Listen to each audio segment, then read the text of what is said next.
Yes, live, back in action. Time to get it cracking and make it happen as we're rapping about the NFL as we yell from heaven to hell. Football is back and all is well.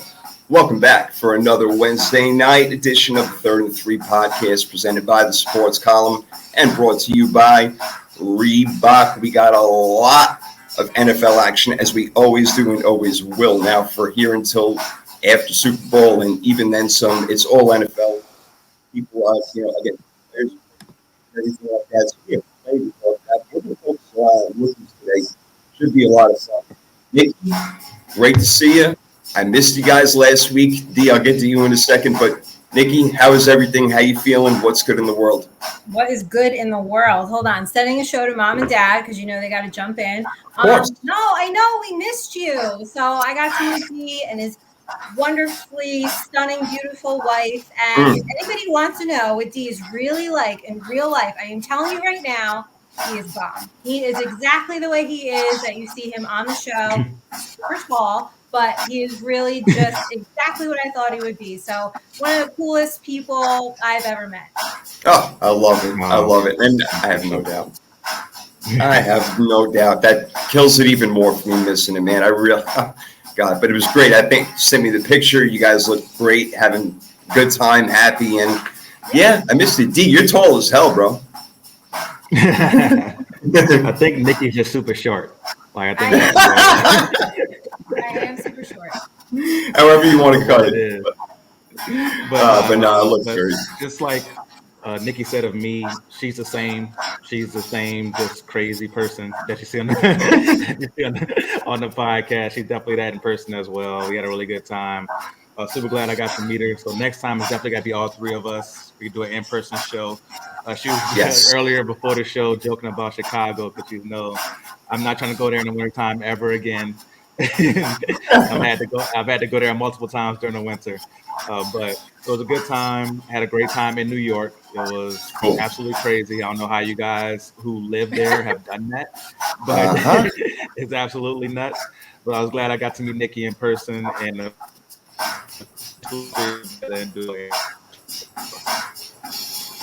well, I will be there next time. There is no doubt. And definitely really missed you guys. But I got to tell you, there was no way I was going to be able to get out there. It really sucked. We did miss you. But that's what makes this show so great because we really, truly are the people that we are in real life. I'm telling you, firsthand, there is no, acting. Exactly what you see on the show is what you will get in person. No BS. And I believe that to the fullest extent. Look, if I didn't fall in love with my niece over the weekend and was just holding her and watching her sleep, I just forget it, guys. I was Uncle Jay all the way. It was crazy. My nephew running around constantly. So, there was no way I was getting out there. And it was unfortunate because my time was so short. But, damn, it was great being with those kids, I got to tell you. A lot of fun. So, I'm glad we all had a good weekend. We were all in the same area. We all had a good time. And we're going to have a good time now. My name is Jason Fearman, a.k.a. the Sports Prophet, ready to take a rocket to the NFL stars from the earth all the way to Mars. Let's do this damn thing, all right? Neighborhood News brought to you by Reebok. Live life to the boldest in the newest Reebok X Cardi B drop featuring dramatic colors and silhouettes. It brings a bold attitude to every piece from the classic leather Cardi to the apparel that comes in just about every size from infants to adults, really. Men's, women's. Head over to Third and Three Podcast to get these great deals and more. That's all you got to do. Go to our website, click the link, and get the goods. All right, speaking of the goods, it's time to get into it now. We got some neighborhood news action to get into before we get into our Mount Player. We got knowledge with Nikki. We're going to break down the AFC West today, which should be great. I can't wait to hear what my partners over here have to say, who's going to win that division. Can't wait for them to hear what I have to say about it as well. So we're going to get into that a little bit later. But let's start out with some breaking news relatively that came out yesterday. And we all kind of, when Julio Jones went to Tennessee last year, Nikki, you were on the front line saying, nope, not going to happen. Nope, not a good thing. And really, we followed suit. Damien and I agree with you. We didn't think it was going to be some big, tremendous, bold move that was going to take Tennessee over the top. And, they did get the number one seed in the AFC for the playoffs, but it really wasn't Julio Jones that did it. So now he's going to Tampa, and it's a different song over there because he's not the number one. He's not even the number two. He's probably the 3 or 3.5 or whatever you want to call it. So I think it fits better in Tampa Bay. And I think Julio Jones is really going to work his butt off to try to work there and make it happen and get himself a Super Bowl. Yeah, I think so. Listen, I like this fit better than Tennessee. I was so underwhelmed when he went to Tennessee because you all know how I feel about Ryan Tannehill, and I already did that rant, so I won't do it again. But, we know that I feel like he holds that offense back. So I do not think Julio Jones will be held back in Tampa Bay at all whatsoever. I do think, he's probably going to be the third, but it just doesn't even matter, right? It doesn't matter. No, I suppose not. But, whatever he can bring to that team, I guess would be an extra added bonus as we say hello over here to Brad from Oakland. What's up, D? I think it is a great move for them in the respect that, Godwin's not going to be fully healthy right away. They're missing Gronk. There's no AB, obviously. So they're, reliant upon Russell Gage, who I think is going to have a really big year. But aside from that, Mike Evans. So I do like the move. And I'm not expecting much out of Julio Jones, but I do like the move. Yeah, it's very low risk, high reward as far as the move. Now, as a Saints fan, I am happy to see Julio Jones back in the NFC South. Beating on him 2 times a year is something that I enjoy. So I'm looking forward to seeing him back in the NFC South. But in all seriousness, I do think it's a good move for Tampa Bay. Just add to that repertoire of weapons they already have. And if he's healthy, which it seems like with Tom Brady, he has that luck where people come to him and next thing you know, they're healthy. They're playing better. Perfect example, Randy Moss. People thought he was kind of done in Oakland, comes to New England and is rejuvenated, breaking records. I'm not saying Julio Jones is going to do that. Not saying that for sure, but I definitely can see Julio Jones having a good year. Hopefully it doesn't happen against my Saints, but I can see him having a good year for sure. Yeah, I think he'll do all right. Look, I don't want to start throwing out predictions and numbers, but if he just goes ahead and has 700 yards and can get in the end zone maybe 3 or 4 times, that'll be pretty decent. What up, Courtney? You are that'll be 3 or 4 times more than he normally does. I know. He's not known for the end zone. It's funny. It's such an illustrious career he's had. He's only had 61 touchdowns, I think, his whole career. It's not a lot. Yeah. It really isn't a lot. Yeah. So Julio Jones did nothing. He's Hall of Famer. Yeah. You guys saw that today, right? Julio Jones did nothing, and D just decided to, shots fired this morning. Like, he did nothing to you. But that's it. He joined Tampa Bay. That's what he did. He joined. That's all he had to do. That's all he had to do. It was like the first thing I saw on my timeline this morning. I was like, wow. Okay. He'll take his shots when he can get it. There's no question. No question. I know. And there'll be plenty of Saints talk. We all know about that. All right. Another deal to go through, a much bigger one. And we had been waiting on it for a while, and it did finally come to fruition, Nikki, where Kyler Murray did sign for $230.5 million just to get that extra 0.5 more than Deshaun Watson. Because to see who's, what is bigger and everything. So Kyler Murray won that battle. But, so what, we were back and forth on how great of a player we think he is. I mean, he is a great football player. He's a great quarterback because that's the position that he plays. So it's hard because I don't put him in that top tier. And I'm going to be talking to you guys about quarterback tiers in just a little bit. I want to go over that for a couple of minutes, but I think they had to do it, Nikki, so I understand why they did it. But I think overall, I don't know if this guy could win him a Super Bowl. No. Yeah, you're with me, right? Like, no.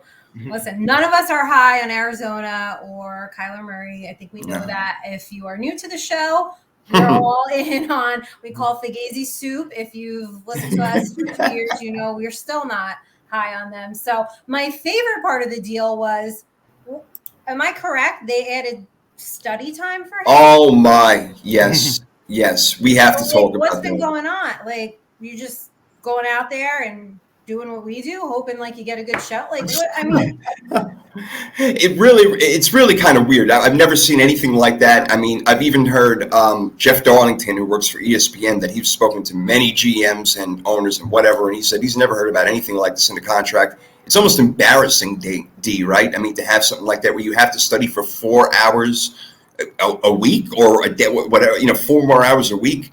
Like, he should be studying film anyway. To have that in a contract and for it to even be public, to me, is embarrassing. It's like disgraceful. That last part is the part I want to concentrate on. How do we know this? Why did this information get out to the public where we know it? Shouldn't have. Like, there's no way, because I'm pretty sure there's been other players. It might not have been a lot, but where they have these type of terms in their contract where teams feel like, okay, we have to push them to go that extra mile. He's not the first player who doesn't want to study film, right? Right, sure. But for some reason, the term in his contract to make him study film extra during the week is put out. That just shows a lack of trust in the organization. Why is this information out? Who was able to leak this out to where reporters are able to put this out and show parts of the contract? The only thing we're supposed to know is the money, the guaranteed money. That part's going to come out. Yes. But individual terms on the contract that get this specific, we're not supposed to know. So why did this come out? So for me, it's not only embarrassing for Kyler, but it's embarrassing on the organization. That it really fact is. That you invested over 150 million guaranteed to somebody who you have to really legally bind to study film. Like that's I think that's the part that people are missing. He's legally binded now to study film. You couldn't just trust him to do it. You couldn't say, "Hey, we need you to be the leader of this team and study film and go out there." And I was listening to a radio show that made a really good point about it. It's the same offense from college that he had, right, with Cliff Kingsbury. So he never had to study the offense. So when it came to the offensive part, he already knew it. So it was the defensive stuff that he had to study. And obviously, because he already knew the offensive part, he's like, all right, I'm good to go. I know the plays. So he's like, I got that part down. So he never studied for the defense to get better. And we know with quarterbacks, if they study, how good they can be. Peyton Manning doesn't have the physical tools of a Kyler Murray. Kyler Murray has better physical tools than Peyton Manning. But Peyton Manning, because he was so obsessed with the game, became one of the greatest of all time. And he definitely had a decent arm and stuff like that, but he doesn't have the physical tools of Aaron Rodgers or Justin Herbert and those type of people. But because he was so dedicated to studying film and knowing what defense was going to do, he used the tools he did have to become one of the greatest. So it's not a good look on either side for me, but I'm more interested in who leaked this and why we know about it. That's right. Why? Why is the question? And Brad is with us all the way. Exactly. Why is this public? Brad is our new friend. Yes. New friend of the show. Absolutely. We met him this week. So, hi, Brad. Thanks for joining. Yeah, appreciate that. Definitely love it, especially all the way from the other side of the country over there. We're closer to where Damian resides. But D, I'm with you all the way. This is, again, not even something that should not only not be in the contract, but to be public is absolutely ridiculous, Nikki. It is embarrassing, like Damian said, to the organization, to himself. It's silly to put out, and that's why people cannot stop talking about it all over every sports station today. Brad, really appreciate that, man. Thank you very much. But Nikki, your final thoughts on that before? Oh, go ahead, D. I'm sorry. No, I was going to say, especially during a slow news time, like this is the dog days of sports media where you're like searching for content, and you guys just give this to us. Yeah, hand it right to us. You guys just give us this. This is crazy. Yeah, I would like to find out who did leak this, because it is really pathetic. Because somebody's pissed off. It's pathetic. If you're leaking that, like, I don't know. I feel like that's malicious a little bit. Right? I mean, there's some intent there. For real. I mean, he just signed a 5-year deal for $230.5 million. I mean, is now the time you want to do that? I mean, if ever, it's stupid. Very stupid. Kyler Murray may not be a top-tier quarterback, but I'm curious where your guys' cutoff point is, because they came out with this whole thing, and Matt Stafford wasn't top tier, and whatever. I'm not sure if I agree with it or not, but I'm wondering, like, where your cutoff is. So I think our top 4 for sure, just Mahomes, Allen, Rodgers, and Brady. So I wonder, is there anybody else with them there?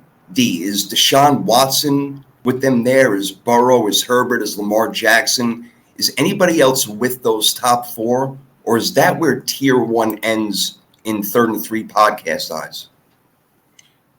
For me, that's where it ends. Like you said, those 4. Like when we got quarterback lists, we all had those 4 in 4 different orders, but we know those 4 are the guys.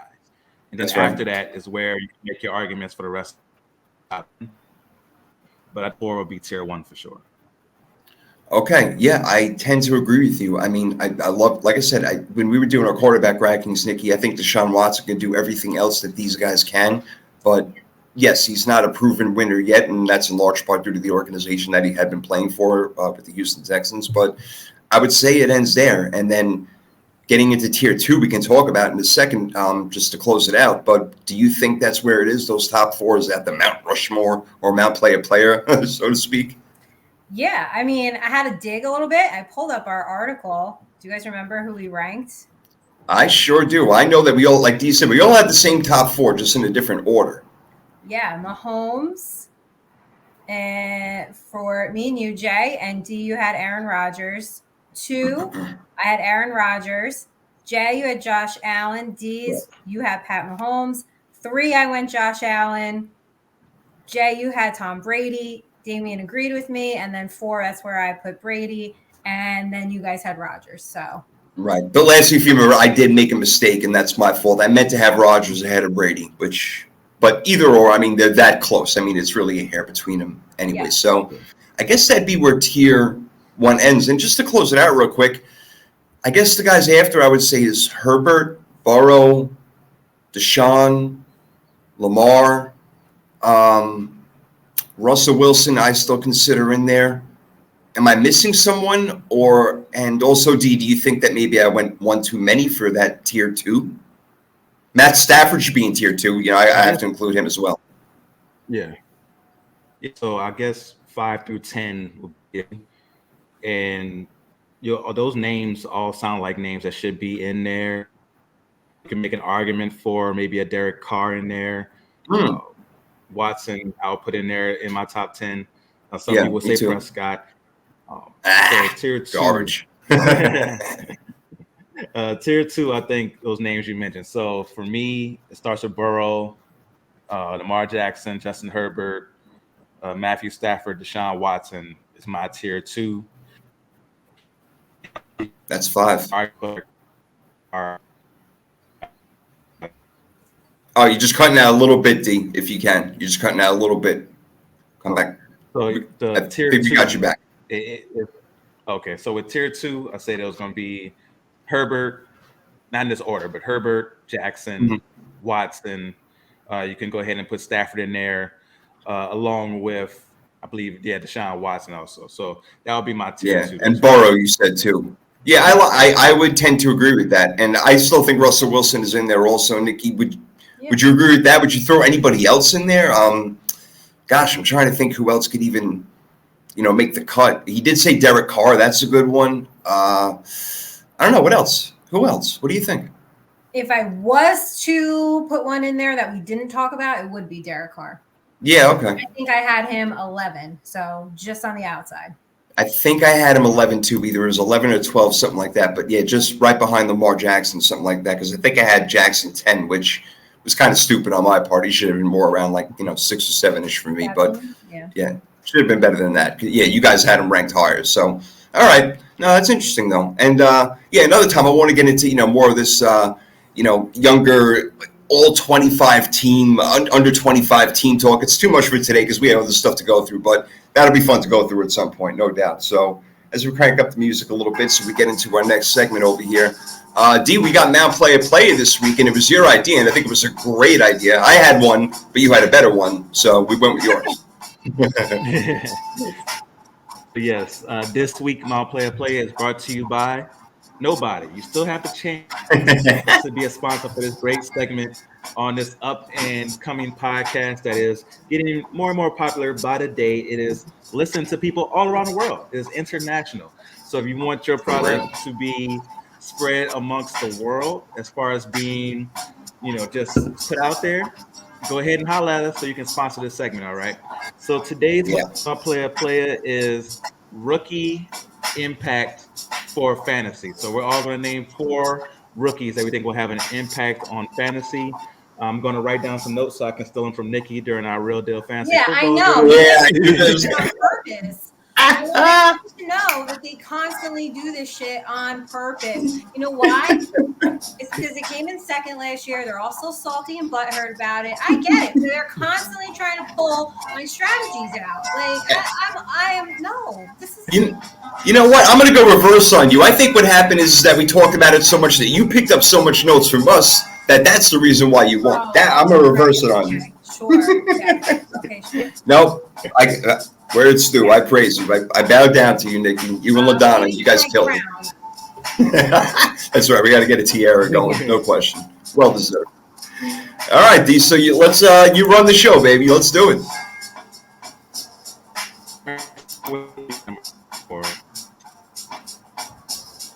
Oh, keep cutting out. It's cutting out a little bit. All right, I'll take over before it comes back in. Nikki, we'll go to you first. So now player again. Top 4 rookie fantasy players. So obviously we're talking offense right now. Who's your number 4? Okay, so I did 4 not named Chris Olave because I feel like that's just going to be everybody's, number 1 or whatever. Ooh, we lost Steve altogether. Yeah. Hold on. He's going to pop back in. Yeah. Oh, you want me to wait? Is he in? No. Go ahead. So 4, I have Alan Pierce. Ooh. The Colts. Yeah. Interesting. Obviously I know Pittman Jr. is the number 1, but they need a 2. They need a solid 2. They haven't had that in quite some time. So I think if you want a value pick, this is one of the guys to do it. That's interesting right there. Don't write this down. No, you know what? I am. I'm already. I got pen and paper in hand. I'm doing it. You know what? Yeah, I know you do. I know.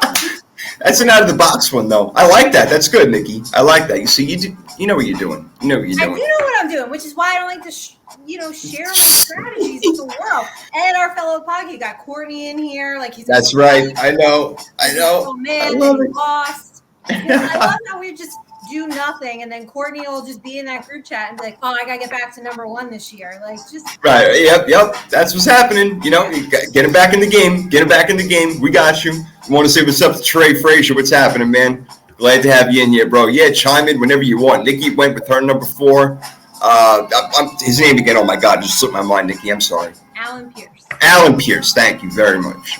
Paul Pierce. I was thinking for a second. All thank me when you draft. I'm going to go number 4. I was unsure whether or not to put him on here, but then I thought about the wide receiving core and the single-up matches that this guy is going to get. And I think that Treylon Burks will be a productive wide receiver. I know you're probably not loving this because you're not a Ryan Tannehill guy at all, but I think that he will get production. Again, no more A.J. Brown, no Julio Jones, obviously. So between him and Robert Woods, those are the guys who are going to get singled up mostly. So I do believe that he'll have production, and he can use his size. He's not the biggest guy in the world, but 6'2", 225 pounds, that's pretty strong. That's not bad. So I think him on Tennessee, again, having Derrick Henry back there and not having to rely so much on passing the ball if Henry, God forbid, goes out, I think he could be one of them right there. So I'm looking for him to maybe have a good year. Yeah, I get that. I don't like it. I wouldn't do it. I know you did. We both started in the AFC South. That is interesting. Oh, yeah, we did. How about it? I know.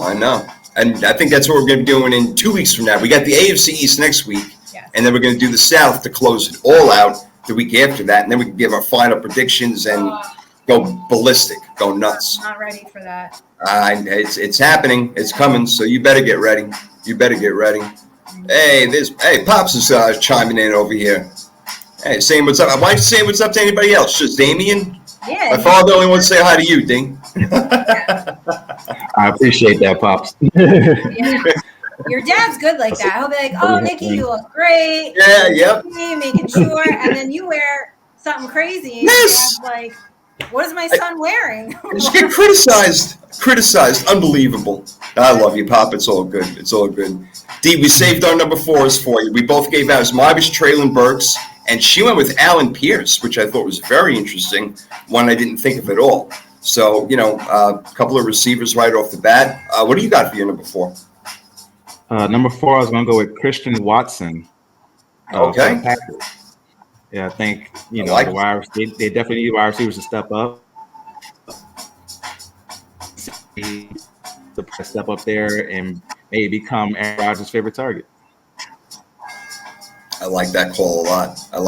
Yeah, might even talk about that more a little bit later. I mean, somebody's going to have to step in and be that number 1 target. And if it's Allen Lazard, and Aaron Rodgers made a silly joke today. I don't know if you guys heard it or not, but he said when they were talking about the loss of Devonta Adams, he's like, yeah, well, it's hard when you have to go from one Hall of Famer to the next Hall of Famer. He was referring to Allen Lazard, like kind of taking a jab at Devonta Adams. I'm like, whoa, dude. I'm like, Crazy. And by the way, Nikki, I don't know. I was wondering if you became a fan of Aaron Rodgers at all today by him coming in that tank top and the long hair. I didn't know. I was like, does Nikki find this guy attractive all of a sudden now? No, I do not think Aaron Rodgers is attractive. I just don't. The hair does not do it for me. He looks like he hasn't washed it. And so not that he's having a great hair day today, but, he just looks grimy. Like, I don't understand the attraction. Like, no. You got jacked up, though. I'll tell you that. No, he did not. No, jacked is Chris Carson, which I that no. That's a different thing. Jacked up, all right. That's fantastic. I love it.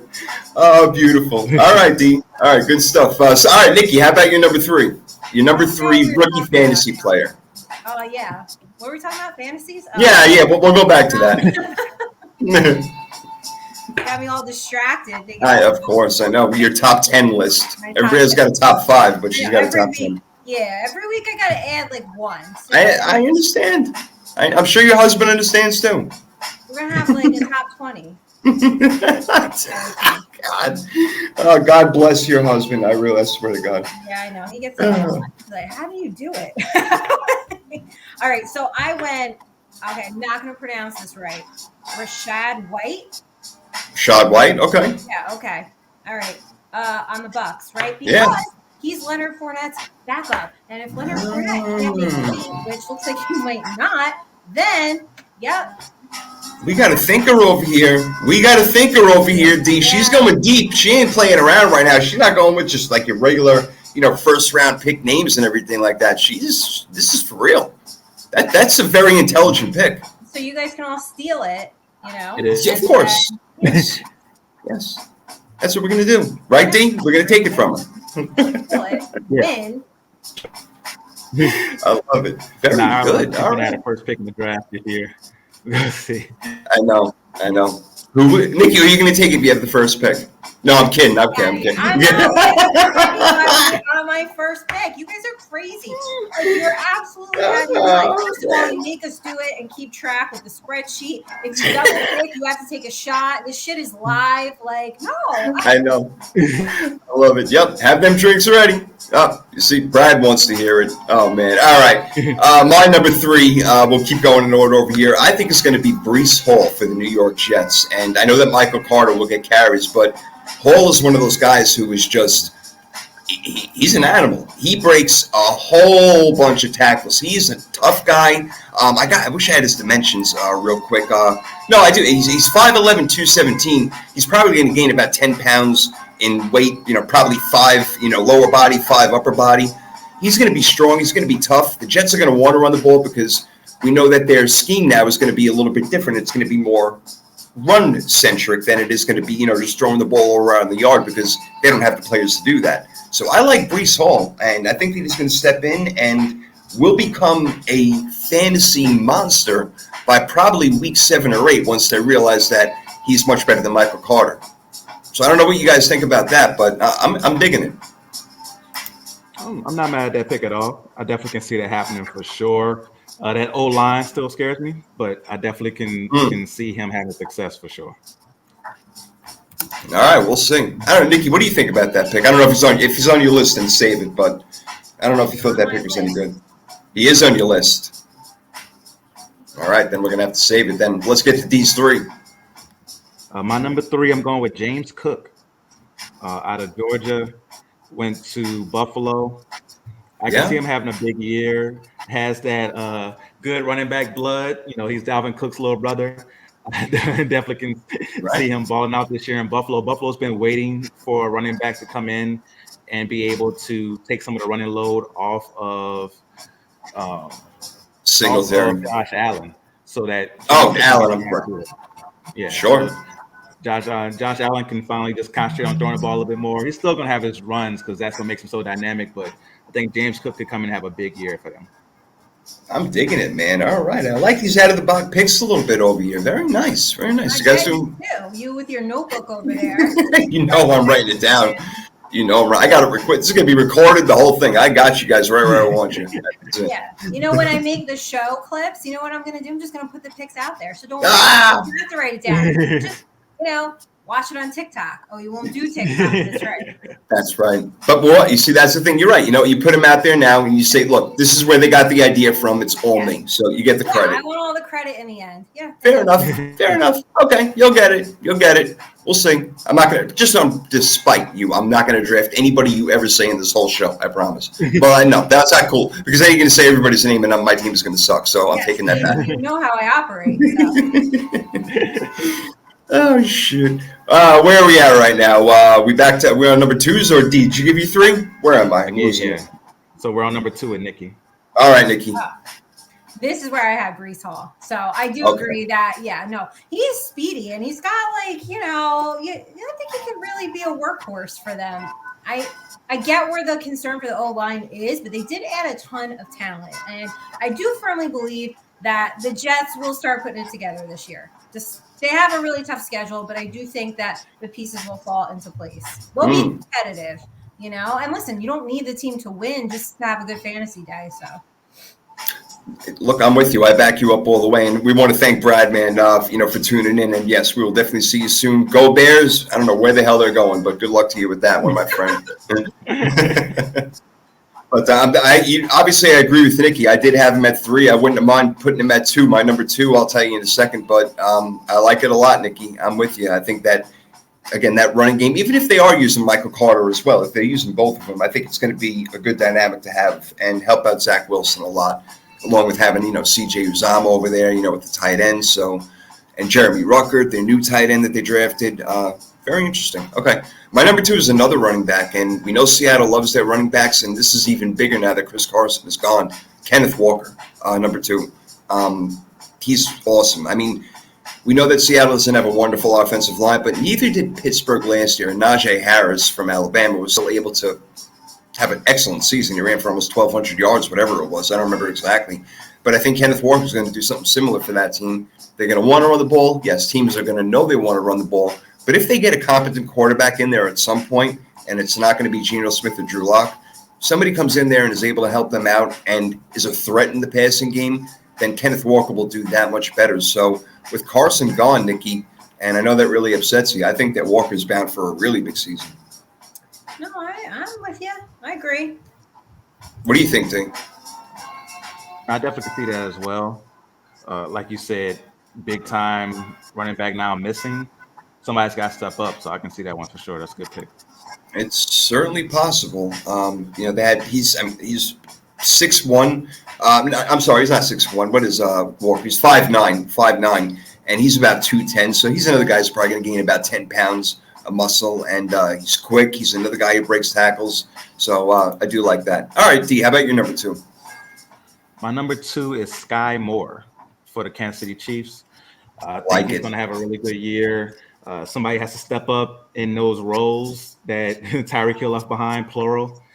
So he's definitely stepping up in one of those roles and catching some balls there. And when you got Patrick Mahomes and you got speed, I think that he'll be pretty successful there for the Kansas City Chiefs. I got to tell you, I thought about putting Sky Moore on my list. I really, really did. And he just missed the cut. Traylon Burks, I had a notch over him. But I'm with you. I like the pick a lot. And for Kansas City, they got Juju. They got McCole Hardman. So this kid's probably going to get singled up, Nikki. So I think it's a pretty good pick.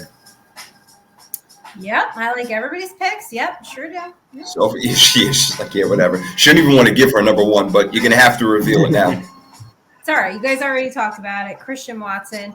Because, as much as I don't find Aaron Rodgers attractive, he's a damn good quarterback. Literally, you guys could go out there. I'll make you look like friggin' fantasy superstar. So, I think it's a good bet. If you're going to bet on one of them, that's the one to bet on. Had it on the back. Nikki, I'll back you up. He's my number 1 also. He is. Alan Lazard, okay, whatever. They lost Marcus Valdez-Scantling. Now I can pronounce his name now that he's not on the team anymore. But he's with the Chiefs, ironically, how we just mentioned. So they still got plenty of weapons. We're going to talk about the AFC West in a bit. But I got Christian Watson. Dude is 6'4", 210 pounds. It's a big guy. He's going to be Rodgers' top target probably by week 4. I think they're going to develop a real good dynamic. So I'm with you, Nikki. Great minds think alike, and it's been proven right there. Christian Watson, number 1 for both of us. And D, he was on your list at number 4, so no shade on him right there. Oh, no, at all. I like that pick a lot. For me, I definitely like Chris Olave. But if you're going to take Chris Olave out, also can go with the one who got drafted to Atlanta, Drake London. I think he could have a big year there because who else? Kim and Kyle Pitts, and they're going to be bad. They're going to be thrown from behind. So he's going to get yards. That's right. Because of that, because they're going to be bad, he's going to have a good fantasy year. A lot of times you'll find really good fantasy players on bad teams because they have to throw the ball and try to keep up. So I can see Drake London having a good year. Makes a hell of a lot of sense. It really does. And also, The Athletic thinks he's going to have a really big year. They have him ranked number 2 behind Breece Hall. London, another really big guy, 20 years old, obviously coming in the league young, 6'4", 220 pounds. Yeah, he should complement Pitts very well. And imagine if they had Calvin Ridley. Man, but they need a competent quarterback to throw the ball. We'll see if Desmond Ridder's going to be that guy. A couple of guys that we didn't mention, Garrett Wilson, and for good reason, because we don't expect big numbers to come out of the wide receivers out of the Jets, but we'll see what he can do. 6 foot, 183 pounds, more of a speedster, silky smooth type of runner and everything. Jameson Williams, probably a guy we all would have had on our list, but he's not going to be ready for a while. So that's a big reason why he's not there. But once he is, I don't know if somebody's going to go ahead and make that draft pick. And, you know what? I'll hold on to him for a while. Depends how many bench spot there is. Chris Olave, another guy they have him ranked 7th, another 6 foot, 190 pound guy. So he's going to have to use his speed a lot. I mean, he ran subpar 4.4 40-yard dash, D. So you got to love that. Oh, for sure. No, that's going to be used and utilized in the right way for sure. Right? I'm telling you, man. So loves that. Come on. Oh, it's huge right there. All day, every day, in the cold, the snow. It don't matter. Like what he said to you. Yeah, Pittsburgh added on. Pittsburgh, excuse me, not Pittsburgh. From George Watkins. He got drafted by Pittsburgh. What am I losing my mind right now? Right? Didn't George Pickens get drafted by Pittsburgh? Or am I losing it? What's wrong with They did get a wide receiver. Was it Pickens? I gotta look. I'm so sorry. I feel so bad. Like I should know this stuff. Like I'm ashamed of myself. George it was Pickens. Pittsburgh. Yeah. It was okay. So yeah, so he's another guy maybe who can step up. We're gonna give our prediction. Wide receivers. They have a lot. They had a Bonafide quarterback. Oh man. Yeah, bro. And a good old I'm line. with you. I'm with you. 100%. So, like you think about the running back, you think about Bonafide Johnson, he's somebody who could be a top 10 receiver when you really think about it. The stats he's put up the last couple of years, and we all know about Chase Claypool and the physical tools he has. They have some weapons there for sure. Yes, there's a stacked team, and you're right. Again, it's like another one of those. Oh, if they just had a quarterback like Denver, and they're going to try to prove everybody wrong this year, that'd be interesting. Jahan Dotson's another guy. They were talking about a team that's going to be playing from behind. Nikki, Washington, the Commanders over there. I like their new helmets. A lot of new helmets out there. I wish I had a graph to put that up. That would be kind of cool. But I think that he may have a pretty decent year because again, they'd be from behind so much, and Terry McLaurin's going to get all the attention. Curtis Samuel's probably going to get more attention than Dawson, so he can have potentially a decent season. No, for sure. There's a lot of Nikki, what do you think? Yeah. What do you think, Nikki? I mean, another one of those speedsters. They're not a big guy, 5'11", 175, 180 pounds, but he can help out. Yeah, sure. Listen, I'm not, sure. I'm not giving any more opinions on fantasy picks. So that's it. She doesn't even want to talk. That's it. We can't even have a football show because of her. We really can't. I guess I would just log off since we can't talk about any good players, because that might just ruin the whole draft situation. So we're gonna have to. You have to start thinking about this stuff now. You have to. I got to go up against all of you guys who are professional. Our podcast league is serious, okay? Like, yes, it is. Sometimes you're in that league and you're like, oh, I don't know what this person's doing. You can kind of tell right away, like when they draft. It's not like that in our league. Like everybody knows their shit. So everybody does know their shit. You gotta be on your game. Everybody knows their shit. You got that right. And you obviously know your shit, and you proved it last year, and you're about to prove it again. But first place, I'm not going to let you have it this time. I'm not going to let you have it. You have everything else. I'm not going to let you have this. I have everything else. But I didn't come in first last year. well, you were close enough. You could take, second. Take it up. You were close enough. Well, this is where you really get us, Nikki, right now. Let's go. It's Knowledge with Nikki time. Yes. Tricky. We got more football to talk about, but whatever Nikki's got on hand right now, it's probably not football. Who knows? We're going to break down the AFC West in a little bit over here, talk a little more football action for you, some new extra news, but it's Knowledge with Nikki time. So let's get it going, girl. What do we got? All right. Well, you guys, since everybody just came off a visit from the tri-state area, today's National New Jersey Day. Just gonna do a little tri-state area themed trivia. Okay. I dig it. I'm down. Tri-state area. All right. I don't know, D, if you did your homework when you were over there, but here comes your test. He was too busy eating pizza, and he went to all these great places. Yeah. Oh, did you have a bagel? I was going to ask that. I have a bagel, but I did get a lot of pizza. So that's going to be the first thing on the docket for next time is a bagel. You had to get a bagel. I can't believe you didn't get a bagel. God. Wow. Wow. I'm a little upset with you right there. Yeah, you have to get a bagel. When it's pizza and a bagel, you have to get it. Let me tell you something. I brought back a dozen bagels for my coworkers. They love me. They were so happy. And I heated it up a little bit before I went in there, so it was still crispy and everything. They were floored. There was this one guy who literally never had a bagel in his entire life. He's from the Midwest, whatever. Great guy. But he ended up having 3 bagels. He loved it so much. I swear to God. I know that hit like a ton of bricks. Oh, yeah. Yeah, that's a lot of bread right there. Yeah. His stomach wasn't very happy afterward, that's for sure. But no, they all loved it. And so brownie points for me, or bagel points, whatever you want to say. But here we go. All right, Nikki, what do we got? All right, here Let's we go. do it. Who's first? Jay, are you first? I think D, you're first, right? I hope we get his reception good. D, you first? Yeah, I'm first this week. Yes, okay, he's first. All right, here we go. Okay, so where are we? All right. New Jersey is considered the diner capital of the world. How many diners are in New Jersey? Oh, I'm going to say 57. No. Jay? Diners in New Jersey, I'm going to go with 232.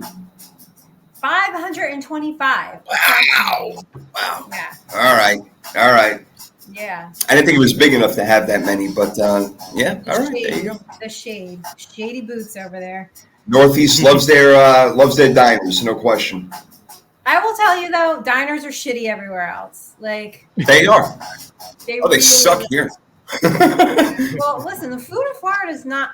The food in Miami is very good, but other. If you like seafood, you're in good shape. I do, yeah. Yeah.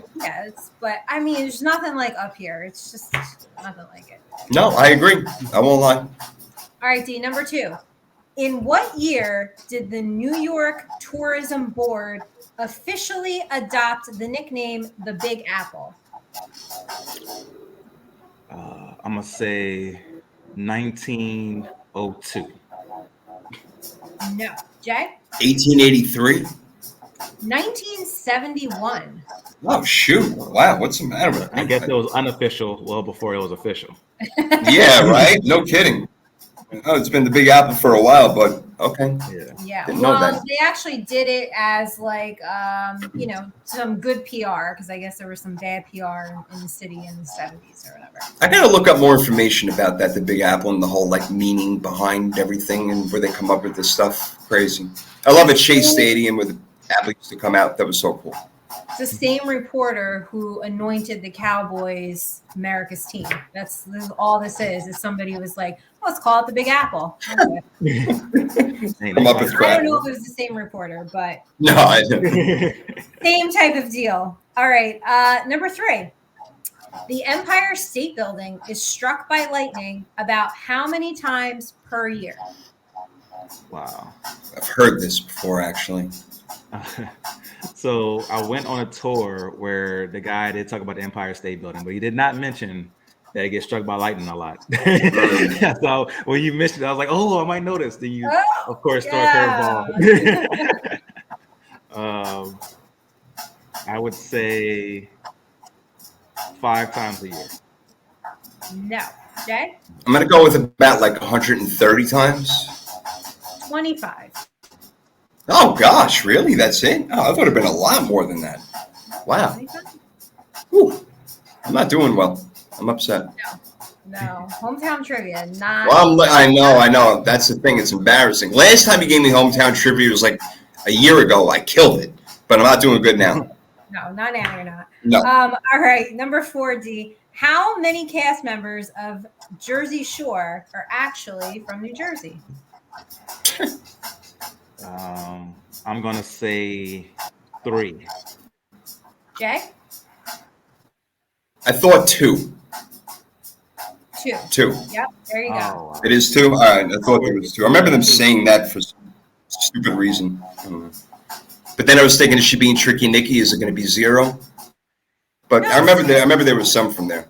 It's Dina and Sammy. And fun fact, I do know Sammy's sister. So. There you go. Oh, is she anything like Slam and Sammy? Well, I got the inside scoop, but you know. All right, we'll talk after the show. I'm trying to get sued and shit. All right, Jay, you ready? Yes. Okay. What sport was started in Princeton, New Jersey in 1869? Cross. No. Oh, I felt good about that too. You did. Yeah, I felt good about that. I felt so good about it. It's like lacrosse. I got lacrosse. Damn right, lacrosse. Bullshit. Bullshit lacrosse. I'm gonna say polo. Cheerleading. Yay. Really? Wow. Okay. It is a sport. Oh, I didn't know. I respect you guys. Jersey was the birthplace of cheerleading. Didn't know that. Yes, it is. Yes, it is. Everybody's so depressed over there all the time. They had to do something to put a smile on their face. What are we depressed about? I'm playing with you. I just had to get you riled up for a minute. No. Well, why? Because you're not from New York. That's why. I want to be from New York. Yeah, you do. You all want to be from New York. That's why the New Jersey Nets got out of town. They went to Brooklyn. They all want to come to New York. The New York, New Jersey war. You got Manhattan. So what? Like. This is definitely going on Nikki's blurb later. When shit goes off the rails, when Jason acts like a jerk. There it goes. Coming for my state, like I know. Come for yours, because you know what, guys, all of you there from Staten Island, Long Island, come down to the beaches. You throw your trash all over the place. You don't pick up after yourselves. You got strappers all over the place. You bring your whole luggage with you. I'm sick of it. None of you know how to drive. None of you know how to park. Go home. Go back to New York. You hate it here so much. Oh, man, I need some New Yorkers to back me up. Listen, there's a reason why your nickname is called the Armpit State, all right? You just stuck right out of the armpit. It was in Newark. You fly into Newark and it smells like shit. That's how as I explained. You go about 45 minutes south, you end up where I am in Monmouth County, where there's beaches and it's a shore town. It's completely different. Yeah, well, let's put an airport in Newark where the highest crime rate in the entire freaking world is. That's a great idea. Oh, yeah, and you think JFK is any better, or friggin' LaGuardia? What the hell wants to drive to LaGuardia? I got her, D. I got her all riled up, and now she's... better pizza than you. Yeah, I said Yeah, better pizza. Okay, now she's losing. All right, now you're just telling lies. You're just straight up fibbing. I am better pizza. Lies. What a joke. Absolutely ridiculous. Better pizza. Absolutely ridiculous. You are something else, I'll tell you. No, you started this entire war. Where did D go? Did he go on vacation to New Jersey or to New York? Let me ask you a question. To New Jersey. Okay. All right. Yeah, you had to drag him there. The guy didn't want to go. You had to drag him and his wife to Jersey. They flew to freaking Newark. Who doesn't want to come to New Jersey and meet me in person? Stop. Well, meet you. That's a different story. Yeah. Who wouldn't want to meet you? Exactly. That's different. I agree. So you got me there. I mean, this is bullshit, though. Like, I'm really She's so mad. I love Like, this is ridiculous. Oh boy. What are you even doing? Why do you do this? A half hour to get through the segment. Like, if it ain't like licking Oreos, now you're telling me that New York is better than New Jersey. Like, I just don't understand. Always. We cannot get through this segment. That's to eliminate it. No, this is going nowhere. This is a staple of the show, no matter what happens. No, yeah, you're right. It goes nowhere fast. All right, let's try to move on to number. All right, let's give it a shot. Okay. Okay, so New Jersey is home to the largest spoon museum. Okay. This is how exciting New Jersey is. They're the home to the largest spoon museum. Actually, it's not just spoon from your kitchen, ass. Okay. They're from like state spoons from every state. They have spoons from every country. So you tell me, how many are in there?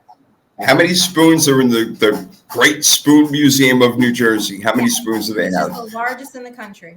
I will go with 80. No, I'll go with 80,000. No. No. I'm gonna go with 3,000. Well, I'll give it to you, D. 1, Jay's pissed me off. 2, 400, and we need to move this segment along. How much is it? 400? 5,400. Oh, 5,400. D. That was a pretty good guess. Yeah. All right, no doubt. All right. And just for the record, if anybody would actually look it up, it is like those fancy teaspoons from England that are there. Like the Queen's spoons and shit are there. I'm sure it's very important. I mean, that's one of the first things on the bucket list when you go to Jersey. You guys have this sex museum, which is weird as fuck, okay? So, I didn't invent it. Just saying. We got spoons. You got weirdos in there watching the movie all by themselves. Spooning. There you go. Wow, this segment needs to end. I mean, it just nobody can get it together. You don't want no part of this going on right now. But we do have a tie game. I have no dog in the fight. I enjoy New York and he loves both states equally. That's the right. Fair enough. Oh my God, what am I even doing? Let's go. Number 3. Okay, what is the second most popular pizza topping in the United States? The second most? Yes. It's a good question. People usually can't. I'll go with mushrooms. No. I'm gonna go sausage. Sausage. Damn it! I was gonna say sausage. Good job. Nice. I thought that was too obvious. I felt like, damn. Should have said it. Got to go with your gut, right? Got to go with your gut. Yeah. Okay, let's wrap this up. Number 4, the Bronx Zoo is the largest city zoo in the United States with over 500 species and how many animals? 500 species. How many animals? We'll go with 3,900. Dave? I'm going to say 2,000. Well, Jay, unfortunately, I have to give it to you. It's 4,000. Ooh, damn, that was close as hell right there. We just tied this sucker up. You got a trivia? You got a tiebreaker? I do have a tiebreaker. Wonderful. Of course, we get to a tiebreaker. I love it. I'll just extend this beautiful segment that we have going on right now.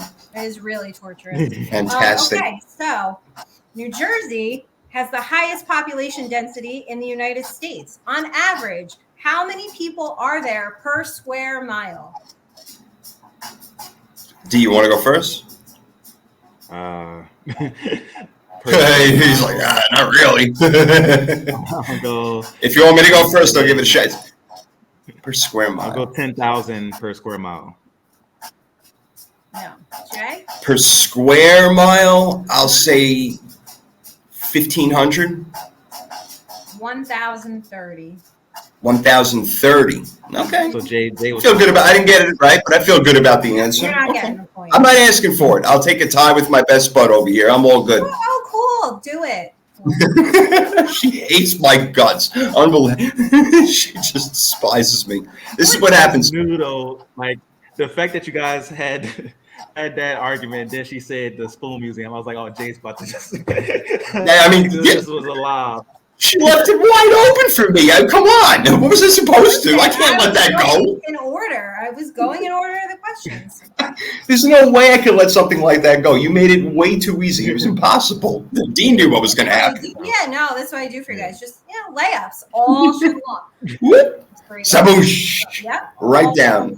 Yeah. I love it. I love it. Well, Nikki, again, well done. I actually enjoyed the questions a lot. I thought it was a really good idea, so thank you very much. Thank you. Oh, okay. And I will take his. I can't win with her. There's nothing I can do. No. I can't do anything. All right, maybe Biggie will cheer you up. Why am I on this show anymore? Like, what is going on? Just give up.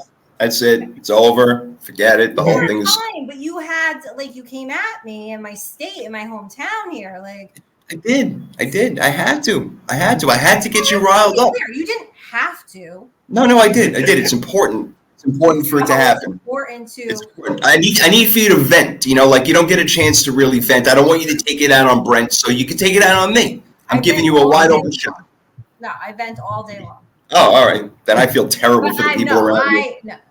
You feel terrible for people. She can't even take a joke. I love her. I love my sister. It's a good thing I wasn't on the trip. She would have punched me in the nose. That would have been it for me. I would have been out. Quite possibly. Oh, you would have started the New York, New Jersey war in Hoboken? No, I know my place. I know you got some tough guys over there, but you come on my turf, we got a problem. But it's all good. Often. Right now, we're on somebody else's turf. We're going all the way to the west side of the country, AFC West. Let's do it. Let's break it down. I lost my freaking pen and paper, so you know what? Screw it. Well, the paper's there. What do you have to write down? What are you writing down? Every little thing that you say, so I can use it against you later on in life. I believe that. For sure. You see, if I didn't love you so much, there's no way I would take shots at you. I would never do it. I just love you so much. That must be a lot of love because it's a lot of love. What do you say? Catch the strays or whatever? I don't know. I'm catching all of them. Only because I love you, girl. It was conversation for sure. Only because I love you. All right, let's get back to some football action over here before I get beaten to death. Let's do it. AFC West breakdown predictions. This is probably the toughest division we're going to go over, guys. So it's time to do it, and it may take a little bit longer than the others. I can't wait to hear what you guys have to say. I have no idea. Obviously, we don't talk at all before the show as far as what we're picking, what we're doing. We don't do this Skip Bayless crap where we're going to, and Stephen A. Smith, we're going to come up with arguments and debates. No, we just naturally argue like Nikki and I just did right there. It's just natural. So we let it happen. But let's do it. We got the Chargers, Chiefs, Raiders, Broncos. Last year, the Chiefs and the Raiders made it. The Chargers probably should have made it if it wasn't for Brandon Staley. And the Broncos did not have a quarterback. Now they do. So it may be a different story. Tyreek Hill leaves Kansas City. But like we talked about, they bring in Sky Moore, who they drafted, which is a great call by D. Juju Smith-Schuster is over there. Marcus Valdez-Scantling. And Patrick Mahomes is still, to me, the best quarterback in the league. So there you go. All right, so there's a little synopsis. But, Nikki, ladies first as always.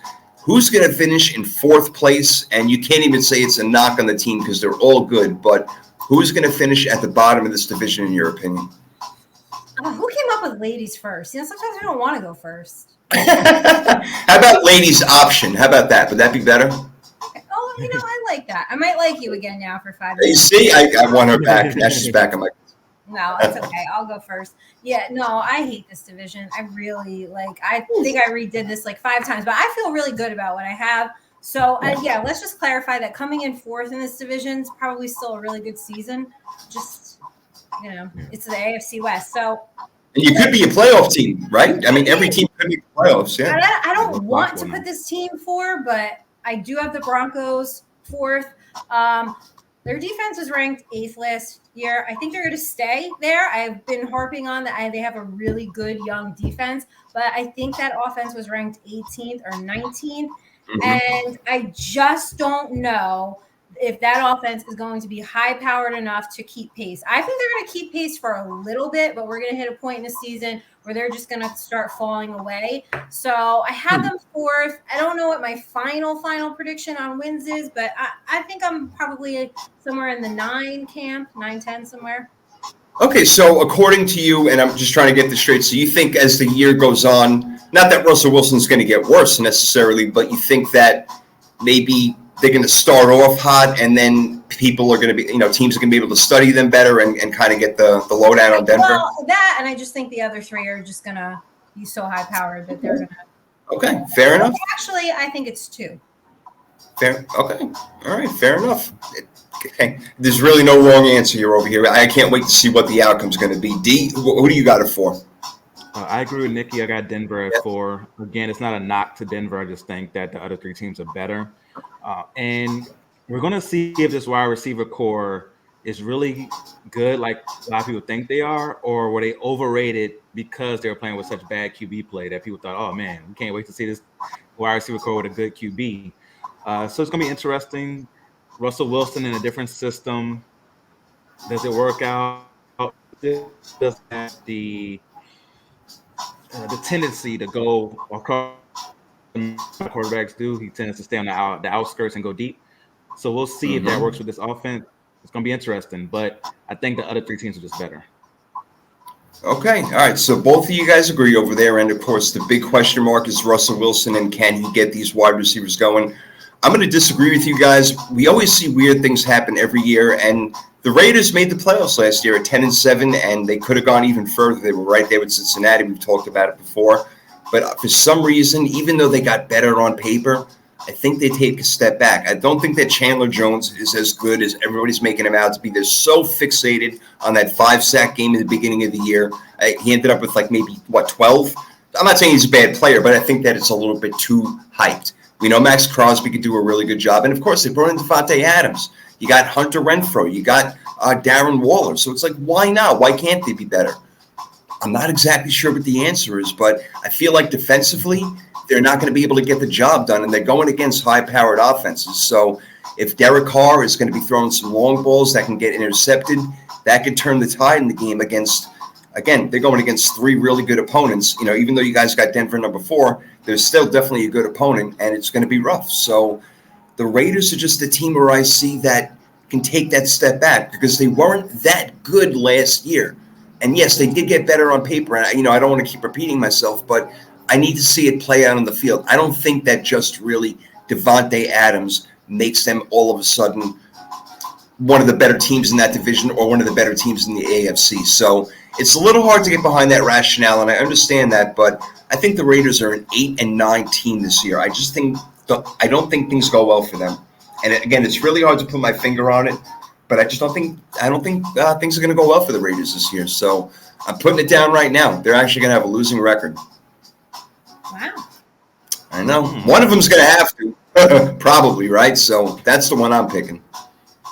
And again, it's tough. It's tough to say because they did get better, and they're getting back at happy, probably happy and healthy Darren Waller. So I get it, but no, they're the team I got at the bottom of the division, Nikki. So who do you got at 3? I have the Chiefs at 3. Oh, how about that? The Chiefs at 3. Mm-hmm. Now that's interesting. Yep. All right. Yep, I have the Chiefs at 3. I just feel like I don't know how they're going to overcome the absence of Tyreek Hill. And I think that people don't want to admit how much he kind of bailed out Mahomes. And I know that's such a taboo thing to say, and I'll probably get a lot of hate for that, but listen, I get a lot of it. It's all right. I don't care. But I do think that he bailed him out and that offense out more than everyone would care to admit. I'm not taking away from the fact that they do have a ton of talent. Andy Reid is a fantastic coach. I get all that. That line is a little shaky to me. If there is any year that they're going to take a step back, I think it's going to be this year. I wholeheartedly disagree with you on the Raiders, Shay, and I will get there. But I think that the Chiefs, I'm going to go 10 wins. They also have the toughest schedule in the league. So it's not going to be easy for them. So I think the step back is coming this year. Okay, she said it. She was the first one to go ahead and say it. Out of this entire division, D, she's got the Chiefs in 3rd place, even with 10 wins. So that says a lot about the next 2 teams she's going to be talking about. Yeah. No, for sure. It definitely says a lot. And it says a lot that I agree with her. I have Kansas City in third place as well in this division. Just looking at, for me though, it's for a different reason. I understand Tyreek Hill is going to be a big loss, something that is who can take a 5-yard pass, 75 yards. It definitely means a lot. But that defense was 8th last year in points given up. I think they take a big step back this year, and they could be a middle of the pack, 15, 16. So if they're there and the offense takes a step back at the same time, I can see them in that 10 win range there, still being a team that can make the playoffs, but third place in the AFC West. Let's go ahead and make it a trifecta. I completely agree. Yep. Shut up. Yeah, I did not think this was going to happen. Yeah. 10 and I got them at 10-7 also, which again is saying a lot about my next two teams. But I still think they're going to be a really good team. But for the defense, and D, you had made very good points. I think they're going to get scored on a lot. Definitely, Nikki. Tyreek Hill did bail him out. I don't think that if anybody takes any shots at you for that, I think that they're totally misguided, because I've looked at plenty of plays where the play is broken down and Mahomes is scrambling, and boom, there's Tyreek Hill. He's always the guy to get open. So I totally agree. Juju Smith is not a number one. McCole Hardman's not a number one. Sky Moore is a rookie. They don't have a number one right now, and that may be all well and good because Travis Kelce is a fantastic tight end. Call him receiver, call him what you will. But add that in with the lack of the run game, I'm not seeing a whole bunch of great things from Kansas City. I think the fact that Patrick Mahomes is the best quarterback in the league is going to get them 10 wins, despite the lack of other play around them. So I agree with you guys. Kansas City Chiefs, third place, maybe not even a playoff team this year, depending on how we have the rest of the AFC shaken out. So let's get to number 2. Who's going to finish in second, Nikki? The Raiders are going to finish in second. Yes. Okay. I think that you are underrating the fact that when you team up a college quarterback and wide receiver like Carr and Devontae Adams, just how much firepower there that can be. I think you're also, undercutting Chandler Jones a little bit. They did address the middle of the field. They are getting Waller back. But my main point here is that Derek Carr is criminally underrated. He is consistently disrespected. And my issue is, again, I keep saying it, but if you pull up his stats and you compare them to Dak Prescott, they are almost damn near similar. So Dak Prescott cannot get all these accolades and all this praise for being this great quarterback, and you completely disrespect Derek Carr when they are more similar than people think. I think the Raiders take a huge step forward this year, and I have them winning 11 games.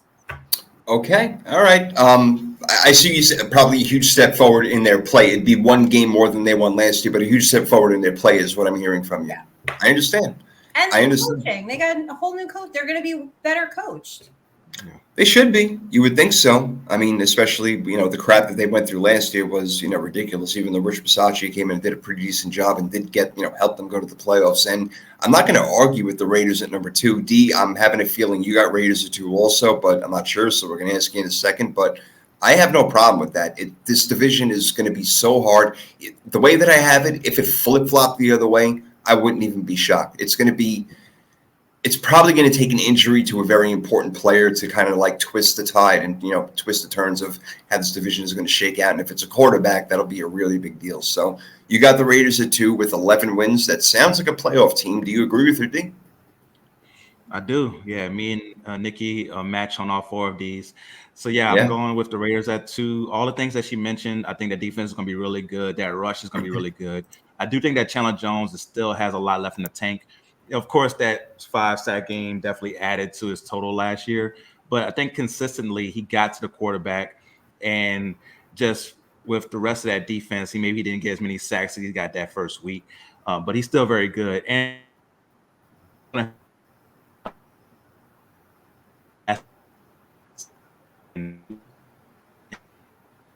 is it me, Nikki, or is it him?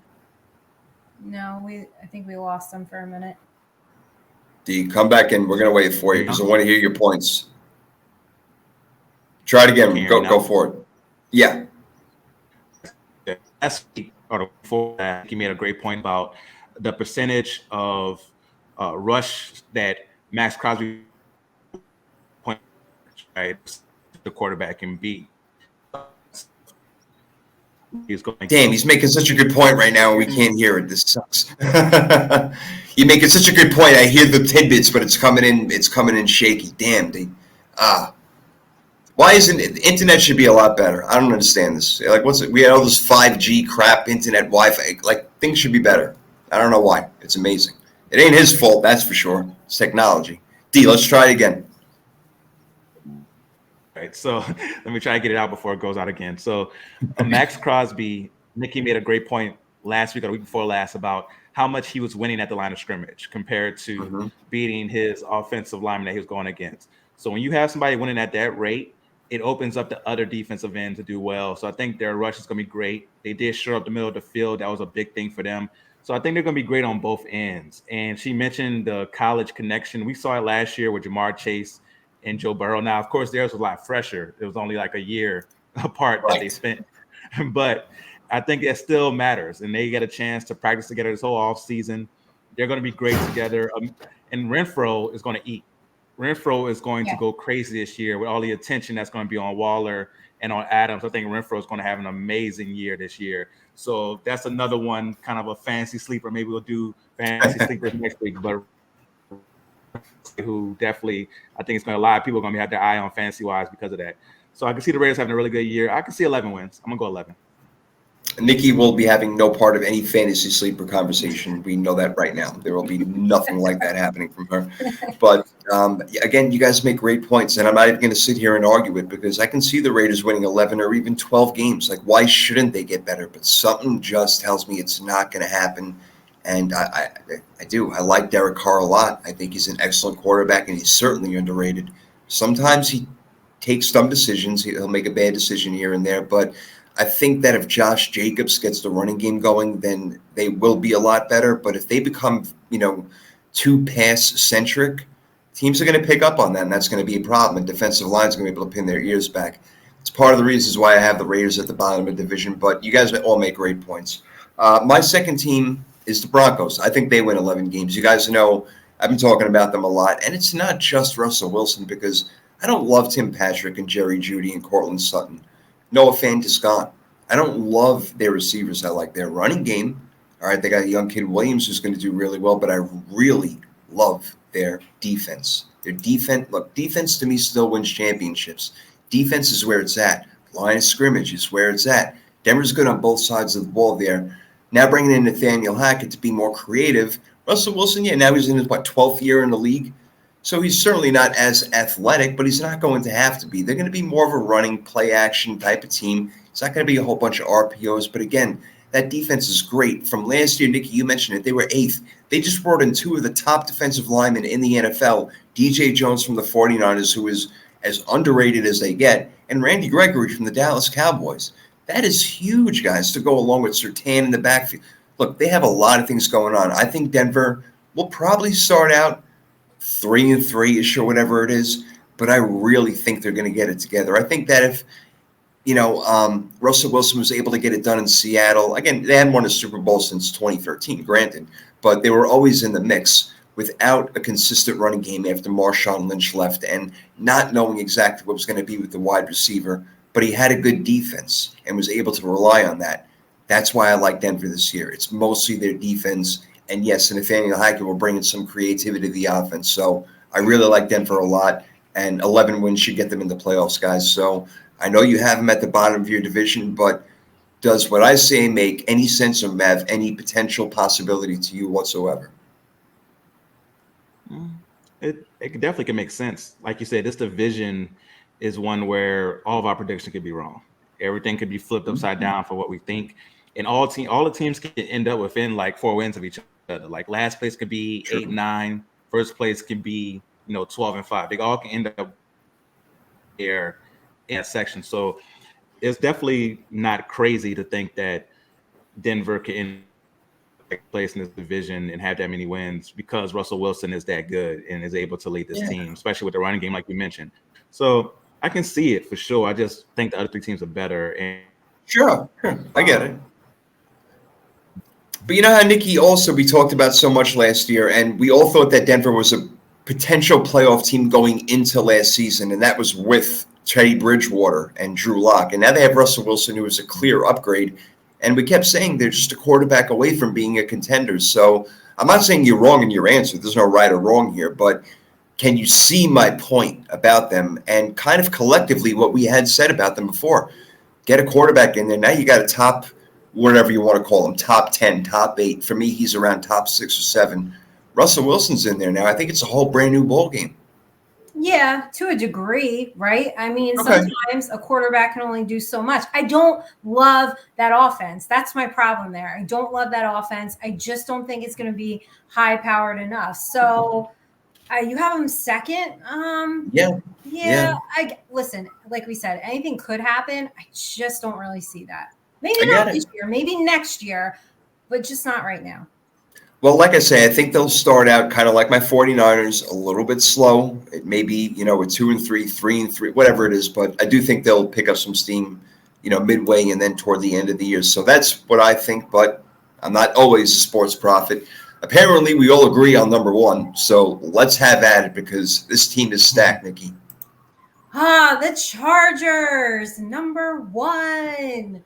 Oh my God. Listen, this team's just going to build off of Justin Herbert's momentum, right? They retained Mike Williams. They got Khalil Mack, J.C. Jackson. Like, I know this team only won, what was it? Would they win 9 games? They were 9-8. They should have been 10-7 in the playoffs, but yeah. Yeah, they should. Yeah. And they just missed it.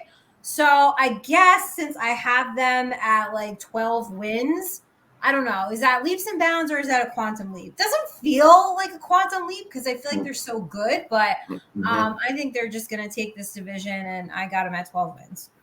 I think 3 wins is pretty significant leap. Maybe we'll call it a significant leap. I don't know what you want to call it, but I'm with you. D, I want to hear what you got to say, but yeah, this team is so stacked, and it's about the head coach. A lot of it is right now. Yeah, no, that's the only thing we're worried about is Brandon Staley going to be too aggressive. Is he going to have those moments where it's 4th and 3 on your own 21 and you want to go for it? He's going to do crazy stuff like that. But if he's not doing that type of stuff, that defense is going to be much better. We all knew what their Achilles heel was last year. It was the run game, right? They couldn't stop the run to save their lives. This year, with the additions, they'll be able to stop the run and be good against the pass. Offensively, they should have no weaknesses. This team is stacked. Like you said, they have everything you need to win. So if their coach is not making dumb decisions and just letting the players play and putting them in the right positions to win, I can see 12-5 for sure. So can I. That's exactly what I have is 12-5. And I'm just going to try to run down some of the names, and I'm not even going to try to do it from memory. I'm going to look a little bit. Cornerbacks now, J.C. Jackson and Asante Samuel Jr. coming in for his, 3rd year now, I think it is, or is it second? I don't even know, but he's just second year. He's just going to keep getting better and better and better and better and better and better. Then there's guys like Derwin James. I'm just trying to look at the roster over here. D linemen like Austin Johnson, who people don't even talk about, or even a Jerry Tillery, who guys don't talk about much. And trying to look at some more of the offensive players, just going through it real quick. But even the linebackers aren't wonderful. I like Drew Tranquil. He can play. I like Rashawn Slater at left tackle. I think that's great. Another guy you don't have to pay right away. Justin Herbert, we know, is an absolute freak. Austin Eckler is going to be in there doing his thing. He's one of those dual threat running backs along with Keenan Allen and Mike Williams. And, man, the roster just goes on and on. Gerald Everett's on the team. We'll see what he can bring at tight end. Just there's so much there. It really is like, just don't screw it up, Brandon Staley. Just don't mess up. That's all. Let your players go out there and play. And look, when D says, when it's 4th and 3 and you still think you pick up 3 yards on your own 22-yard line, don't do it. Let your defense go out there and make plays. Khalil Mack is in there now. He'll help stop the run. You want a healthy Joey Bosa. There are other guys who are going to see step up because of what Khalil Mack can bring to that defense. J.C. Jackson, if he plays like he did last year, is going to shut down an entire side of the field. And then you got Asante Samuel Jr. on the other side. They're loaded up. I don't see any reason why this team can't win 12 games. And to me and to you guys, they're the division favorites right now. And most people are talking about that, but that's kind of the scary part to me. Like, everybody's saying the Chargers are going to win this division. But if you were saying the Chiefs, because that's the thing. We all have the Chiefs in 3rd place, but we're winning records. And it's amazing how just the loss of one player can have that change of a dynamic, Nikki. Now, we know it's not just Tyreek Hill, but it does seem that if Tyreek Hill was still on the team, I bet you we'd all have the Chiefs either in first or second with 11, 12 wins or maybe more. Yeah, I'd probably be willing to move them up to 2. But like Dee said, I mean, the defense is a little questionable there. And It is, I agree. It's, that offensive line, it's a little shaky for me. I don't love it. But yeah, I'd probably move them up. But sometimes, hey, look, one player really can make a huge impact. And yeah, you said, Jay, I mean, that who they have on offense is not, I mean, are you really in love with that? I'm not. So no, not at all. I think it's fair to put them at 3. I do hear a lot of people, oh no, they're going to win the division, but no, everybody has their time to, what goes up must come down. So there you go. Take a step back, and I think it will be this year. I don't think it'll be for long, I'll probably be right back in it next year, but just doesn't feel right to me this year for them. I'm with you. And I think, Dee, a lot of that is really predicated on Tyreek Hill. I don't think we're not having the same discussion right now if Tyreek Hill is still their number one wide receiver. I think it's that big of a difference. And again, Patrick Mahomes to me is still the best quarterback in the NFL. I'd rather have him over anybody. There's still no doubt about that in my mind. But without that dynamic of a player like Rodgers losing Devonta Adams, stats are going to go down. Those big third down plays, they're not going to be there. You can't rely on these other guys whether you rely on Tyreek Hill when a play broke down. So I think the Chiefs may be the favorites if Tyreek Hill is still there. I think that's how important he is. No, he's definitely very important to their offense. I would have them second. If Hill was there, I would have them above the Raiders. But I think the Chargers are so stacked, I would still pick the Chargers to win this division. Chargers are so stacked. It would shock people if they didn't win the division at this point. But honestly, Raiders, Broncos, Chiefs, Chargers, any one of them could win it. But we all agree. We all think the Chargers are going to win it at 12-5. I got the Broncos at 11-6. I know I'm higher on them than you guys. Then I got the Chiefs at 10-7 and the Raiders. I think just one of these teams has to fall back. And to me, it's going to be the Raiders. You guys think it's going to be more the Broncos. And I totally get that. Totally get it. So, all right. I'm glad that was hard. No, it is hard. That's we take a breather before we get to our last segment, right? Just exhale. It's really, really hard. Like if you actually put thought into it, this division, it's really tough. You almost have to really split hairs and come up with your own criteria because it's just one of the it is the toughest one to predict. And you can't go through the schedule and say, win, loss, win, loss. That doesn't work like that. It doesn't because we just don't know. I just think Denver's defense is going to be overlooked in the beginning, and people are going to say, holy crap, this is like a top 3 defense in the league, and they're not going to have to score. To me, Denver, this is my argument, they're not going to have to score 25, 30 points a game. They can win games 23-17, 20-14, I don't know, crap like that. Now, you don't want to win like that. That's a lot of tension on you, but I think that's the way that they're going to win ball games. But we'll see. I can't wait to see how it all shakes out. I can't. The last time I did some this and that, but I know, Nikki, you got some this or that this week, right? Yeah, I did 5. I have this or that, but versus edition, fantasy versus edition. Oh, are you sure you still want to do this? Yeah, I do. Okay. I'm not answering these questions. You guys. That's right. She got a good point. So I have a quarterback, wide receiver, running back, tight end, and defense. So whenever you guys are ready, let's do it. Let's get it. Okay, Russell Wilson versus Dak Prescott. D, you want to go first? Fantasy-wise, I'm taking Dak fantasy-wise. I think that the Cowboys defense is going to be a lot worse this year. They're going to take a step back. And when that defense takes a step back, Dak Prescott has to chuck it all over the field. He is capable of getting a lot of yards. The year he got hurt, I think it was week 5 or 6 when he got hurt. He led the league in passing yards to week 10 because he was so far ahead of everyone else because he was throwing the ball so much during that time because that defense was bad that year. I think we might see a little bit of that this year. So Dak Prescott, I have as one of my fantasy sleepers this year at quarterback. So I got him over Russell Wilson in fantasy. And I talked about my podcast a little bit. Dak Prescott, betting-wise, is plus 1,100 to lead the league in passing yards. That might be a bet I'll look at right there.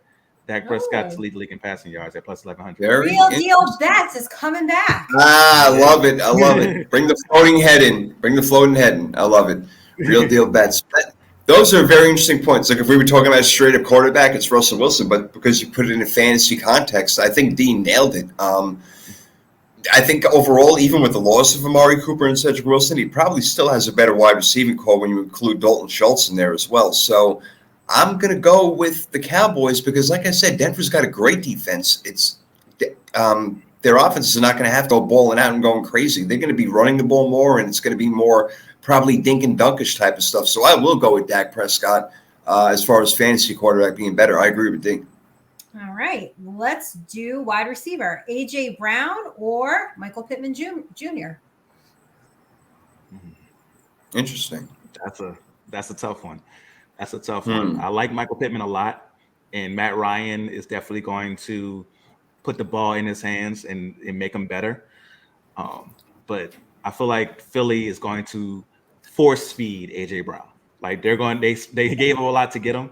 They're going to make sure they get the full force of A.J. Brown. So I'm going to go A.J. Brown just because of the impact that Philly wants him to have. They're going to make sure that they give him every opportunity to do that. So because of more opportunities, I'm going to go A.J. Brown.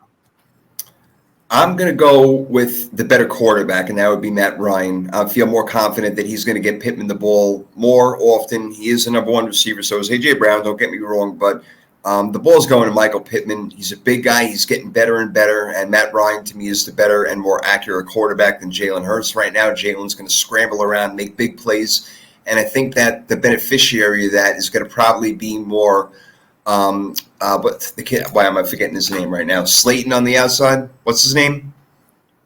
Devonta Smith. Well, I'm sorry, Devonta Smith. I was losing my mind for a minute. I think that he may benefit a little bit more from like the broken down plays, even though A.J. Brown is a better receiver in my mind. I'd rather have him on the team. I think fantasy-wise, I think that Pittman will get in the end zone more and maybe even get more yards altogether because of Matt Ryan. So I'll go the other way. All right. Let's move to running back. Dalvin Cook or Joe Mixon? Good one. Yeah. I don't think you can go wrong either way. Like if either one of those guys is your RB1, I think you're in good shape. I'm going to go Dalvin Cook because Dalvin Cook's going to miss a couple games. He's going to miss 2 or 3 games. Like, that's going to happen. But in those 13, 14 games he plays, he's going to ball out for you, both passing or receiving and catching and being able to run the ball. He's a monster, man. He's an absolute monster. Minnesota offense is full of fantasy stars. It may not end in real results, but fantasy-wise, Minnesota will get you some points for sure. So I'm going to take Dalvin Cook. Yeah, it was Cook and who? I'm sorry? Joe Mixon. Yeah, Mixon, right. Yeah, I would have to go with Cook because you have the threat of Jefferson and Thielen and Kirk Cousins can throw the ball. So given that fact right there, and they're going to play Chicago twice a year. Yeah, they have a pretty good defense, and they're going to play Green Bay. They do have a pretty good defense also, but Detroit doesn't. So he might get like 4,000 yards in 2 games against Detroit alone. Yeah, maybe. So I would take Cook. I would take Cook also in fantasy. I agree. Wonderful. All right, let's move to tight end. Dalton Schultz or Dawson Knox? Ooh. That's a good one. He's contemplating. It's funny with Knox. Yeah, Knox doesn't really put up crazy stats. He'll get touchdowns, though. And touchdowns are really big as far as in fantasy. Because with Knox, he'll disappear sometimes. And I just said Dak that's probably going to pass a lot. So I'm going to go with Schultz. I'm going to go with him just because of the Dak Prescott factor and that offense being very pass happy this year. So I'm going to go there because I think he's going to get more yards and more opportunities than Knox. That's the thing. He's going to get more opportunities. He's going to get more targets, being that Cedric Wilson and Amari Cooper aren't there. So I'm going to go with Schultz also. Even though Knox, got Josh Allen there on broken plays, and Knox does a very good job. He's able to find his way to the end zone. So he may get in the end zone a couple of more times. But I think overall, when it comes to catches and yards, when you stack all that up, he'll end up with more fantasy points. So I will agree with D on this one as well. I'll go Dalton Schultz. All right. Last one, defense. Ravens versus Broncos. Who would you take? I think the Broncos are a better defense in fantasy with the Ravens. Going to find ways terms. I think the Ravens defense is going to force more turnovers to get more points. All right. I'm on the other side. I think that Denver's going to get a lot of sack fumbles, touchdowns, like I said, with DJ Jones and Randy Gregory over there, on top of what they had before. Also, when you include a guy like Bradley Chubb, secondary Patrick Surtain. I'm talking interceptions, sacks, fumbles. I think that Denver's going to have all the goods this year. Where the Ravens, they're definitely a solid defense, but I don't think they're going to be a sack-happy team unless they're blitzing like crazy, which they might do. That's certainly possible, but I feel like the safer bet for me is Denver with the players they got. All right. Okay. Defense isn't something that's... Yeah, I like that. That was a really good job. Nikki, defense is something that's not so vital in fantasy. So would you at least answer the last one? Who would you take? No, I'm not answering any of it. Jesus Christmas. Oh, Lord in heaven. My gosh. I tried. You keep trying. I'm not falling for this. No. Don't feed the trolls. No, You're I'm not smart. falling for this. You're too smart. He hosts the show. Listen, no, I don't know what's going on over here. You guys got notebooks, typing stuff. I could be on your phone. I don't know. This is a competition. I have to regain my title here. What, D?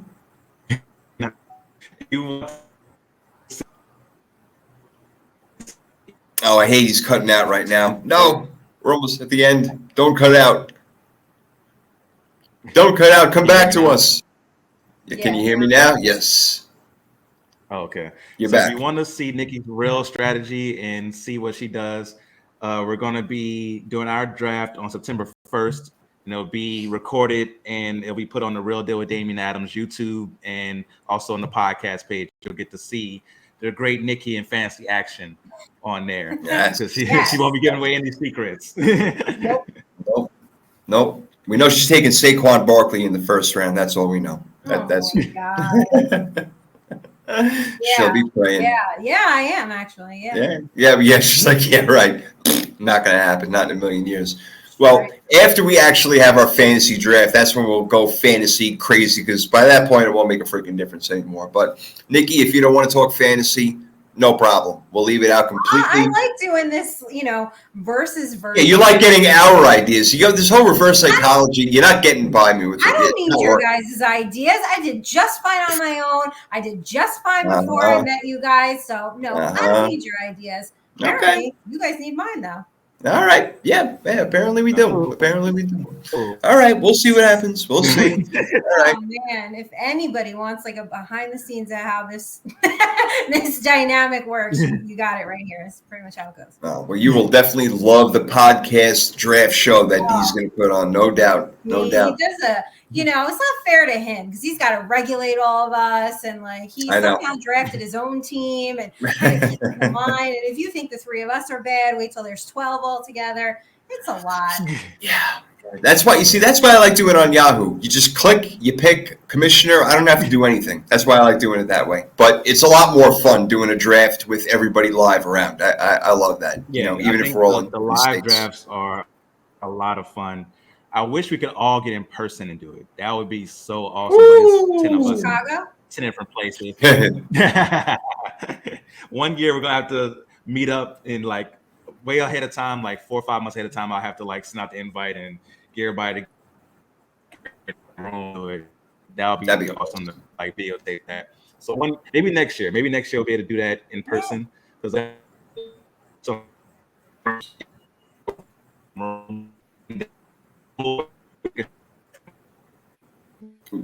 but we should plan something like that. We should plan something like that way ahead of time. That'd be a great idea. I remember I did it with guys at work. Yeah, I know. I'm sorry, D, you're cutting out. I did it with guys at work we had a big conference table, so we ordered a whole bunch of food and beers and everything, and we spent 4 hours doing the draft, and it was so much fun. Love it. So yeah, being in person is great. It really is. Do it. Can we do New Orleans? Oh. So I can check off maybe my that would be no. Yeah, New Orleans would be a great place to meet and rent a hall and put in. Oh my! Yes, Sounds sick. I love it. I am down. I'm ready. Down. You know what? Let's do it, because if we keep like the September 1st, 2nd, my birthday's September 3rd, we can celebrate my birthday. We can have a draft. I can check off my food tour on my bucket list. New Orleans 2023, the podcast league in person. Let's do it. I will buy a fantasy voodoo doll of Nikki, and I will every week bet you will. just boop, boop, boop. That's it. Just poke holes in it. Oh man, what a good time! I love it, Nikki. Thank you for taking the brunt of my idiocracy over here, and you gave it right back. All right, but while you're not keeping your secret fantasy notes from people, what are you telling people? What's going on? Oh my God. Lots of content going on. Of course, we got Housewives directly after this.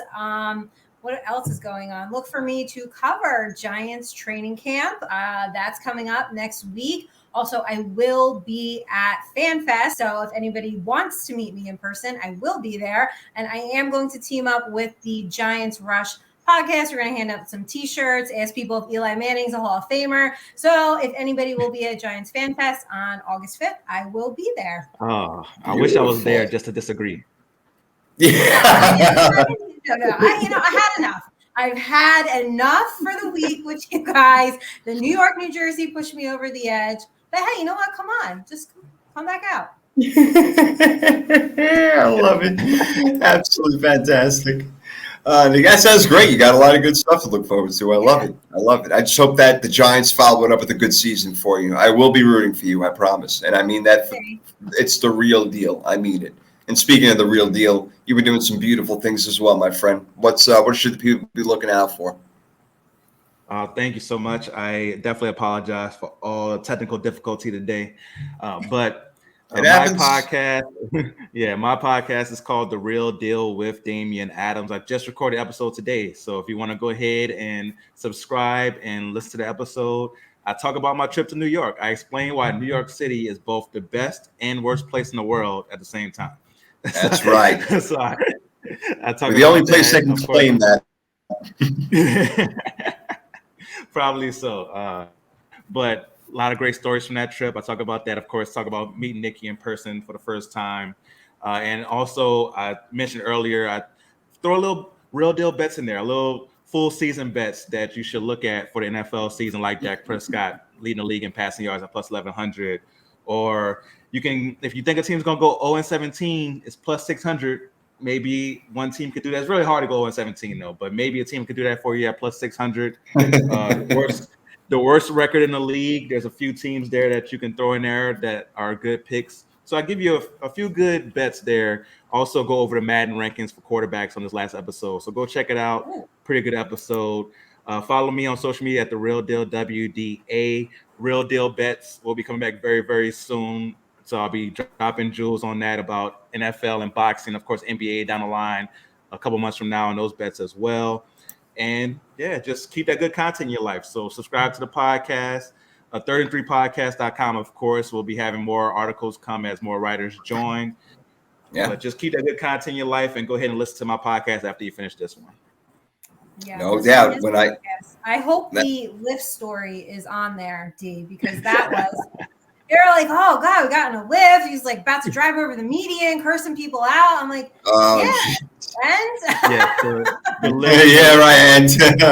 yeah, the Lyft story is definitely in the podcast for sure.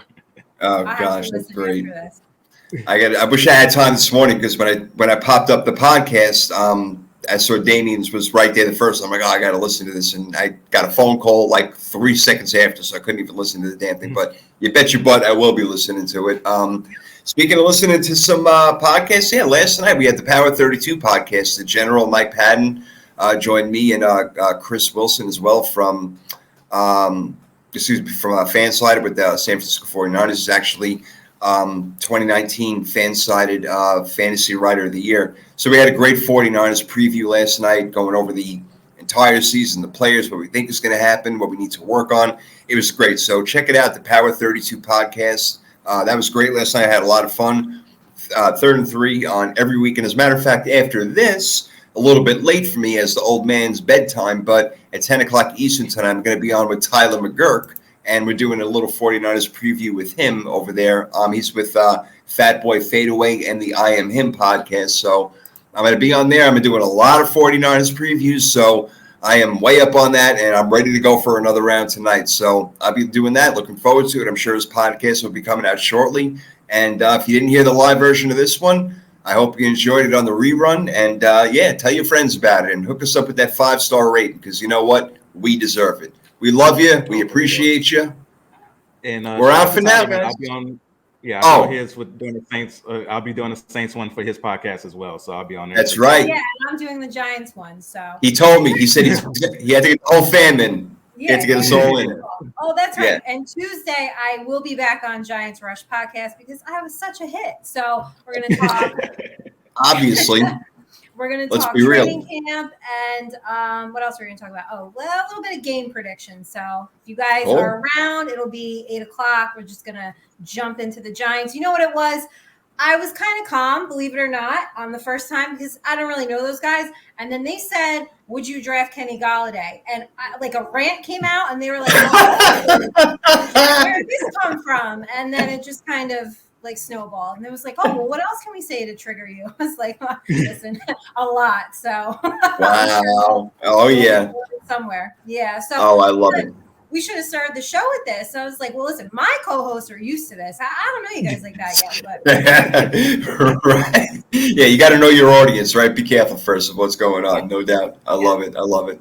Yep. So many previews of our teams coming up. People are coming after us all the way. I was on with Coach Couch just last week, Chris Powell, who did another great job. Guy's awesome. So it was great to be back on the show with him. It had been a while. So, hey, guys, if we're available, we'll be there for you. We love it. We love our football talk. We love our team. And we'll be back next Wednesday to talk more NFL, the AFC East. And we got a guest coming on, Nikki, right?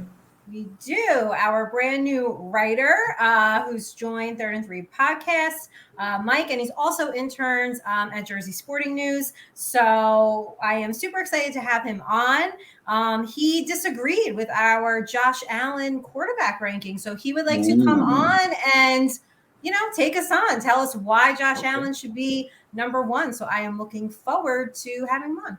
All right. I hope he knows who he's messing with when he comes to you. I don't know. We'll see. Oh, man. Great time, guys. Love it. Beautiful. Third and Three podcast. Again, we will be back next week, but enjoy all the banter in between. We'll see you later. Bye. Take it easy. Take care and comb your hair.